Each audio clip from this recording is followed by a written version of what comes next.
wife, and they shall be one. That's a picture, David, of leaving the old life behind and stepping into the new one. The Bible also requires of the husband that he love. Ephesians 5:25, husbands, love your wives even as Christ also loved the church and gave himself for it. A husband is to love his wife and to be willing to give his life for hers.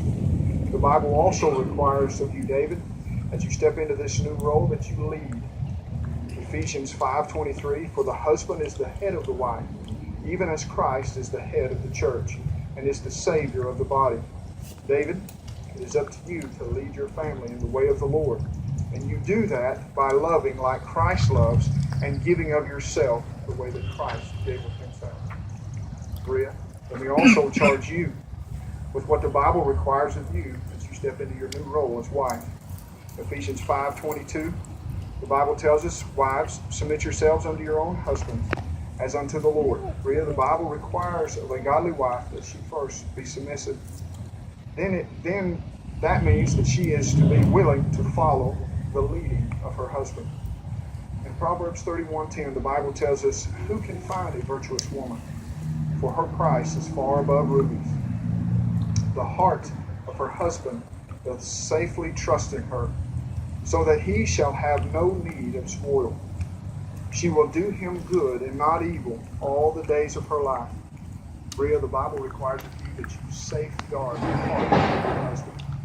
First to be submissive and then safeguard the heart of your husband. I personally feel this speaks to protecting his confidence in you and his feelings toward you.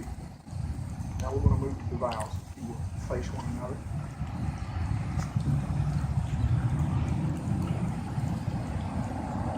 David, I want you to listen to these.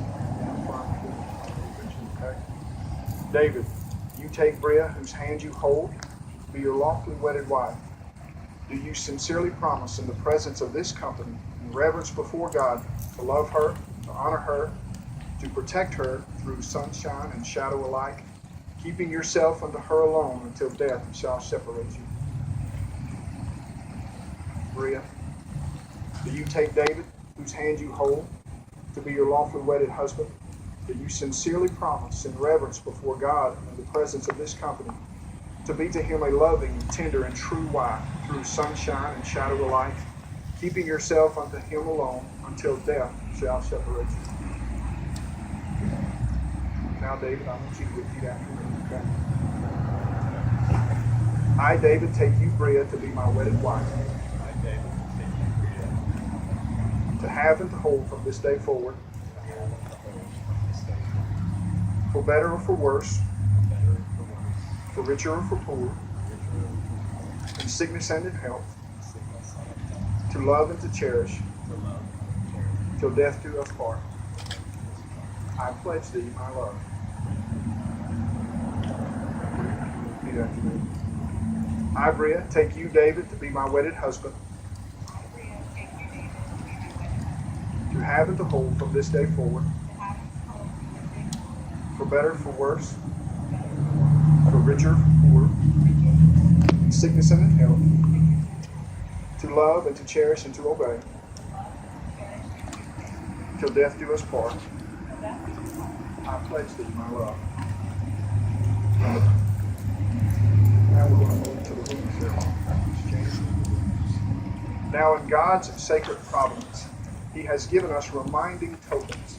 Following this precedent, David and Bria, what do you give as a symbol of your everlasting love and sincerity?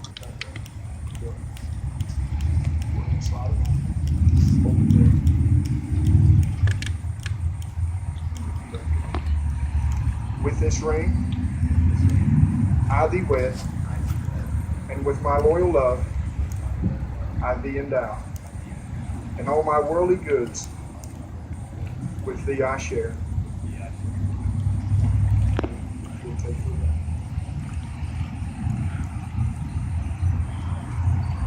Repeat after me. With this ring I thee wed,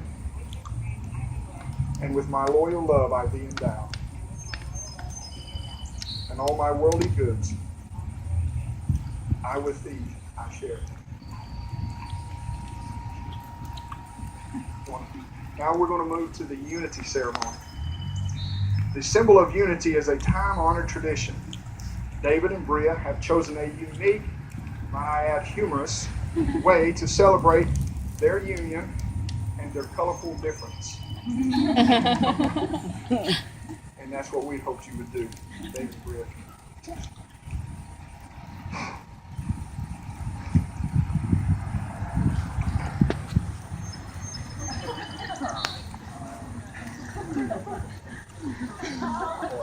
Oh my God, chocolate? What they doing?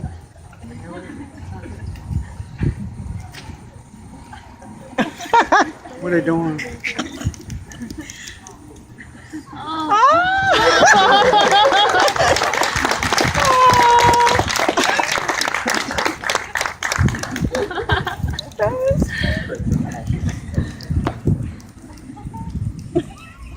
Now we'll have a prayer of dedication. Love to each other, and having sealed your solemn marital vows by giving and receiving the rings, acting by the power vested in me from the ordination of God, looking to heaven for divine sanction, I pronounce you husband and wife in the presence of God and these witnesses. Let me remind you before God that henceforth you are one in interest, one in reputation, and above all things, one in affection. What therefore God hath joined together, let not man put asunder. David, and kiss the bride.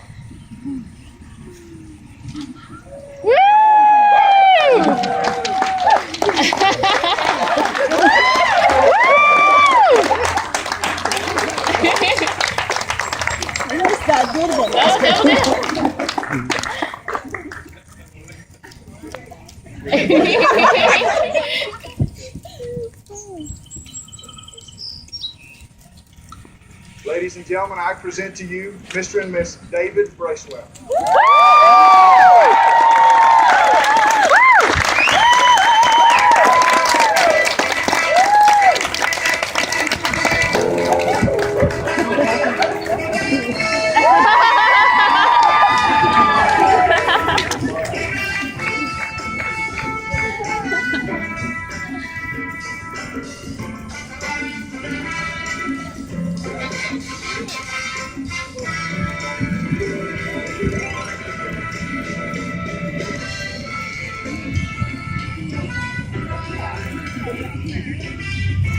You're a chance and now. Don't